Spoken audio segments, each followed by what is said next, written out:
Bonjour mes amis, que Dieu vous bénisse. Vous croyez en cela? Vous croyez que nous,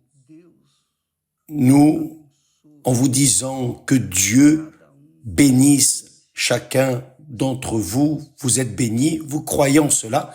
Si vous croyez, c'est-à-dire vous dites Amen et vous recevez. Si vous ne croyez pas, vous dites non. Point, c'est fini. Donc, qui croit reçoit, qui ne croit pas ne reçoit pas. Dieu est ainsi. Il fait toutes choses nouvelles dans la vie de ceux qui croient en lui. Ceux qui croient. Et parce qu'ils croient,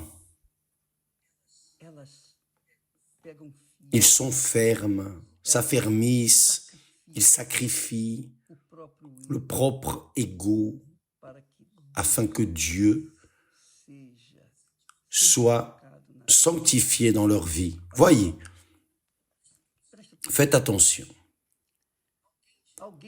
Quelqu'un a dit, pasteur, comment c'est cette chose, Église, religion, Jésus, juif, comment est-ce que cela fonctionne? Le pasteur a dit à la personne avec sagesse, faites attention, Dieu n'est pas intéressé dans votre religiosité.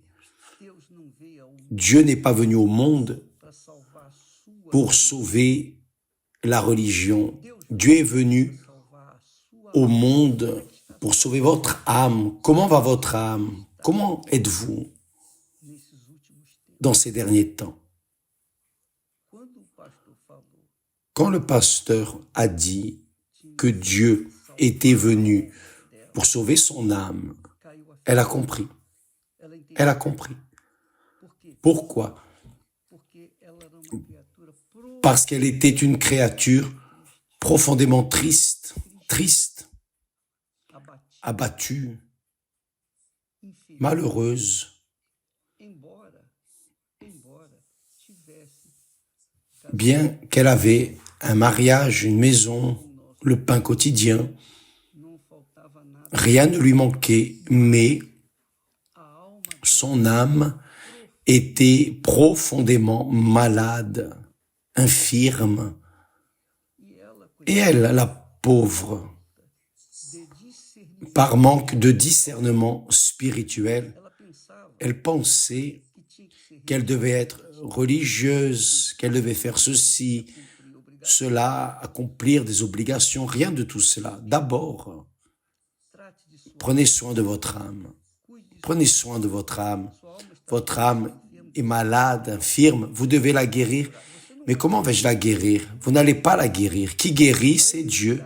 Mais pour qu'il puisse la guérir, il faut qu'il y ait un accord entre vous et lui. Vous devez accepter, vous soumettre.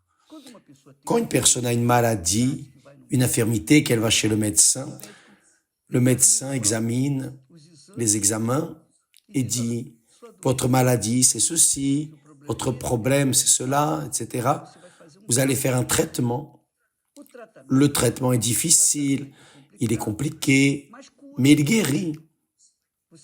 Vous allez devoir sacrifier, mais il guérit. C'est difficile, mais vous ne voulez pas être guéri. Vous ne voulez pas la guérison de votre corps. Donc, vous devez vous soumettre au traitement. Donc, le médecin dit, il faut faire ceci, cela, et la personne se soumet. Elle accepte. Elle adhère. Avec humilité. Humilité. Tout ce que le médecin lui dit, elle dit Amen, elle accepte et elle exécute. Parce qu'elle veut la guérison de son corps. En relation à l'âme, mes amis, il n'y a pas de médecin, il n'y a pas de scientifique, aucun sage qui puisse guérir l'âme de quelqu'un. Personne ne peut guérir l'âme, Dieu seul. Et en réalité, Dieu ne guérit même pas l'âme. Il donne une âme nouvelle. C'est ce qu'il fait. Il dit, voyez ce qu'il dit. Je vous donnerai un cœur nouveau. Un cœur nouveau, c'est une âme nouvelle. Je vous donnerai un cœur nouveau, une âme nouvelle, et je mettrai en vous un esprit nouveau, une nouvelle intelligence, une vision mienne. Et je mettrai en vous un esprit nouveau. J'ôterai de votre corps,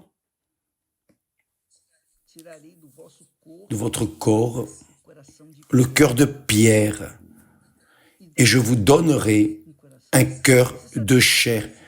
Vous savez ce que veut dire un cœur de pierre quand Dieu parle d'enlever le cœur de pierre et mettre un cœur de chair?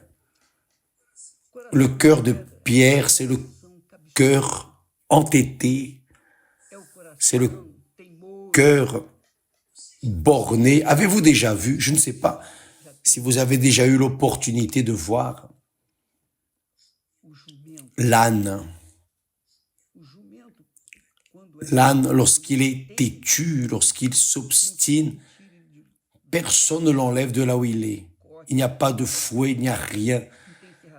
Rien ne va l'enlever de là, parce qu'il est têtu.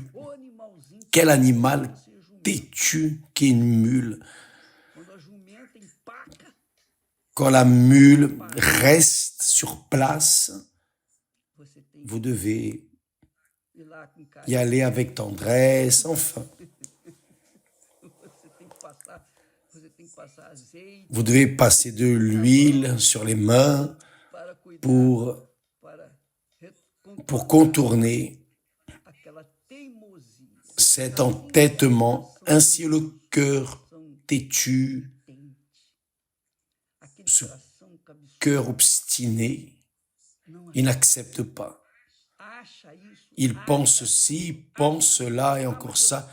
Ah, mais je pense ceci. Le cœur têtu est ainsi. Il pense qu'il pense correct et il souffre. Vous souffrez. Vous qui me regardez en ce moment, vous êtes en train de souffrir. Vous priez Dieu, vous priez, vous vous levez à l'aurore pour parler à Dieu. En ce moment, vous vous préparez pour entrer en prière. Très bien. Mais si vous êtes têtu à insister dans ce que vous pensez qui est correct, que c'est ce que vous voulez, c'est-à-dire vous voulez imposer votre volonté à la volonté de Dieu. Vous voulez mettre votre volonté au-dessus de celle de Dieu. Ça ne marche pas. Rien ne va arriver parce que, ou plutôt, non, au pire, vous allez continuer à souffrir et chaque fois plus, ça va s'ajouter. La souffrance s'accumule parce que la souffrance de la personne est dans l'âme. Les personnes ne se rendent pas compte que leur souffrance est dans l'âme, notre souffrance. L'angoisse, la tristesse, la joie, la colère, tout se passe dans l'âme.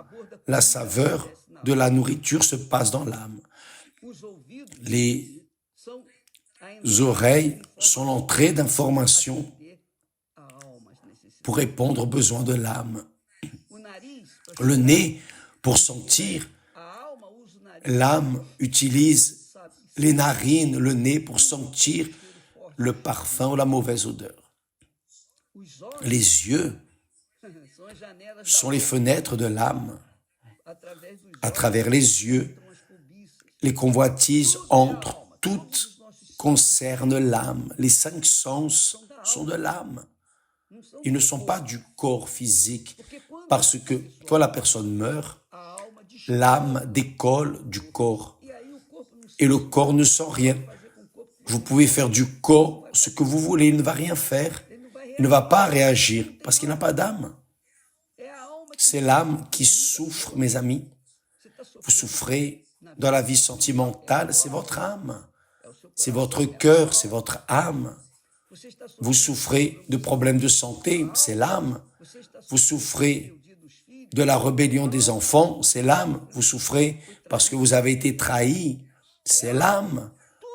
Tout, c'est l'âme qui souffre. Tout, c'est l'âme qui souffre. Pensez avec moi, vous avez perdu votre emploi, c'est l'âme qui souffre. Il manque de l'argent, c'est l'âme qui souffre. Bien sûr que le corps s'alimente, mais c'est l'âme qui lui donne faim. Saviez-vous cela?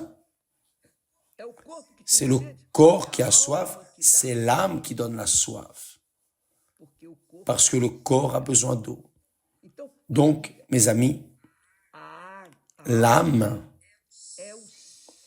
est le centre de la vie, le centre des émotions. C'est le centre où la personne souffre ou est heureuse. Voulez-vous être heureux? Prenez soin de votre âme. Vous pouvez tout avoir dans ce monde, tout. Comme vous voyez des artistes, des joueurs célèbres, des personnalités célèbres, des leaders politiques, vous les voyez ostenter des richesses, etc. Et parfois vous entendez dire, oh, tel s'est suicidé. Mais comment? L'âme était à ses limites et ne voulait plus vivre dans ce corps. Elle voulait que le corps sorte d'elle. Et cette âme va continuer à vivre. Sauf que dans un endroit de tourment éternel, il n'y a pas d'issue, de solution. Vous ne pouvez avoir votre âme sauvée que lorsque vous utilisez votre tête, qui est l'esprit, qui pense, raisonne, pèse, évalue, et alors obéit à la parole de Dieu. Donc, mes amis, faites attention. Ça ne sert à rien d'avoir le succès que vous avez, que vous voulez. Si votre âme est malade, infirme, Dieu seul peut la guérir. Et Dieu nous donne la foi, il nous donne sa parole pour que sa parole vienne remplir notre pensée, notre intellect de foi, pour qu'alors nous venions donner la direction à notre âme, pour qu'elle se soumette à la parole de Dieu. Et quand l'âme se soumet à la parole de Dieu, le corps remercie, l'âme reste heureuse. C'est pour cela que Dieu promet un nouveau cœur. Nous ne sommes pas là traitant de religion, de doctrine. Nous traitons de la parole de Dieu. Seulement la parole de Dieu. Nous parlons de la parole de Dieu, seulement. Les pensées que nous amenons ici sont tous inclus dans les Écritures saintes. Je vous donnerai un nouveau cœur, c'est ce que Dieu promet. C'est ce que Dieu promet. Un cœur nouveau, un esprit nouveau. C'est-à-dire, avez-vous déjà pensé avoir un cœur nouveau? Battant en accord avec le cœur de Dieu. Avez-vous déjà pensé à avoir un esprit nouveau? Un esprit qui entend la voix de l'Esprit de Dieu, qui répond, qui se soumet à la parole de Dieu. Avez-vous déjà pensé? Maintenant,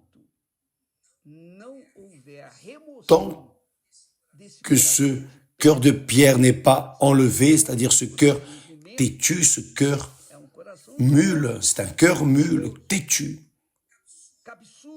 obstiné. Tant que ce cœur n'est pas enlevé, ce cœur mauvais, la personne ne peut pas être heureuse. Il dit, j'ôterai de votre corps le cœur de pierre, le cœur têtu, et je vous donnerai un cœur de chair. c'est-à-dire un cœur soumis, humble, fragile, mais fort en même temps. Parce que c'est un cœur obéissant. Voulez-vous être heureux, mes amis? Des connaissances théologiques.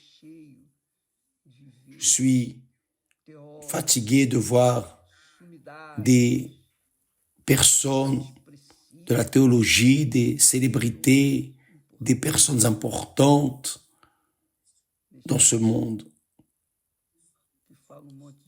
qui disent des tas de bêtises. Ils ont des tas de diplômes, mais ne disent que des bêtises. Parce que l'âme est malade, et chaque fois plus malade. Dieu seul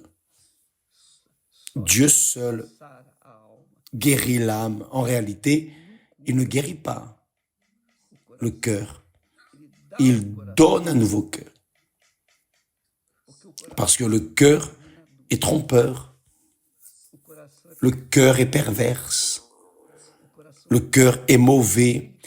C'est lui qui nous fait mal nous marier, décider de manière erronée. C'est lui qui nous fait avoir des intentions pour les choses mauvaises, erronées. C'est le cœur qui vit, qui aime le péché. C'est le cœur. Ça ne sert à rien. Vous pouvez être une personne, un individu qui a 1000 femmes. Vous serez malheureux. Vous pouvez être une femme qui a 1000 hommes. Vous serez malheureuse. Vous pouvez être une personne qui prend n'importe quelle option sexuelle que vous voulez, vous serez malheureux tant que vous n'aurez pas un nouveau cœur. Et Dieu vous donne gratuitement. Vous n'avez rien à payer, ni même un centime. Il vous donne un cœur nouveau, mais le coût, c'est de lui donner le vieux cœur. Et c'est là où est la difficulté, car vous ne voulez pas renoncer à vos volontés. Vous ne voulez pas renoncer à vos désirs. Vous ne voulez pas renoncer à vos péchés. Vous ne voulez pas renoncer à votre vie erronée. Vous voulez continuer dans la vie erronée, mais vous voulez un cœur nouveau, ça ne marche pas. C'est pas possible. Pour avoir un cœur nouveau, vous devez vous incliner votre cœur vers la parole de Dieu. Et lui écouter, obéir, être humble. Vous allez voir comme vous serez guéri. C'est ainsi qu'il se passe entre le patient et le médecin. Tant que le patient est semblable à une mule, le médecin ne peut pas aider. Mais si le patient est humble pour adhérer, pour se soumettre à la parole du médecin, alors le médecin peut l'aider. Il n'est pas Dieu, mais il peut l'aider avec sa science. Donc, mes amis, sachez cela. Le problème n'est pas dans votre extérieur. Votre problème n'est pas dans l'extérieur. Votre problème est dans l'intérieur. C'est votre âme. Ayez votre âme guérie, ou plutôt une nouvelle âme, un nouveau cœur, et vous serez une personne heureuse. Et là, vous ne dépendrez ni de choses, ni de personnes. Vous ne dépendrez pas de richesses, ni des autres. Vous n'allez dépendre de personne. Vous n'allez pas dépendre de l'amour d'une personne, de père, de mère, d'enfant. Vous n'allez dépendre de personne. Vous allez dépendre de l'amour de Dieu. Il va être votre paille, votre père, et vous allez vivre dans sa dépendance. Vous serez heureux même en étant seul. Vous serez riche même n'ayant rien. Vous serez puissamment heureux même face à ce monde malheureux. Mais tout cela dépend de votre cœur. Livré, humble, rendu au Seigneur Jésus-Christ. Jésus a dit, celui qui me confessera devant les hommes, je le confesserai devant mon Père. Celui qui me reniera devant les hommes, je le renierai devant mon Père. Et renier ou accepter, se soumettre, est une décision de la tête. Ce n'est pas si vous sentez ou non, c'est une question personnelle. C'est une option personnelle. Vous acceptez de vous soumettre. Jésus vous donne le nouveau cœur. Que Dieu vous bénisse et à demain. Demain, comme cela se produit chaque mois, nous aurons un jour dédié à la prière, à la clameur, à l'orientation, notre effort de l'Église universelle dans le monde entier en faveur des personnes qui ont une dépression. Donc vous qui êtes de Dieu, vous qui avez déjà eu une dépression, vous savez ce qu'est cette souffrance et vous voulez aider d'autres personnes. Amenez une personne dépressive. Faites-lui une faveur, rendez-lui un service. Utilisez votre automobile pour aller la chercher, où qu'elle soit, parce que la personne dépressive, parfois ne veut ni même sortir de la chambre. Et vous qui êtes de Dieu, vous allez être persévérant, vous allez frapper à la porte jusqu'à ce que la porte s'ouvre. Et Dieu va vous aider à emmener cette créature vers l'église demain, dans n'importe quelle église universelle. Le parking est gratuit, tout est gratuit. La prière est gratuite, tout est gratuit. Gratuitement. Dieu nous donne gratuitement ce qu'il a à offrir. Et c'est là où est peut-être la difficulté, parce que les personnes ne croient pas dans cette gratuité. Elles ne croient pas dans cette grâce de Dieu. Mais qui croit, reçoit. Qui ne croit pas, patience. Demain, la vie en couleur, le travail en faveur des personnes qui ont la dépression. S'il vous plaît, emmenez quelqu'un que vous connaissez. Et si vous êtes l'une de ces personnes, allez avec soif, car Dieu va changer cette situation qui est là. Que Dieu vous bénisse et à demain, au nom du Seigneur Jésus. Amen.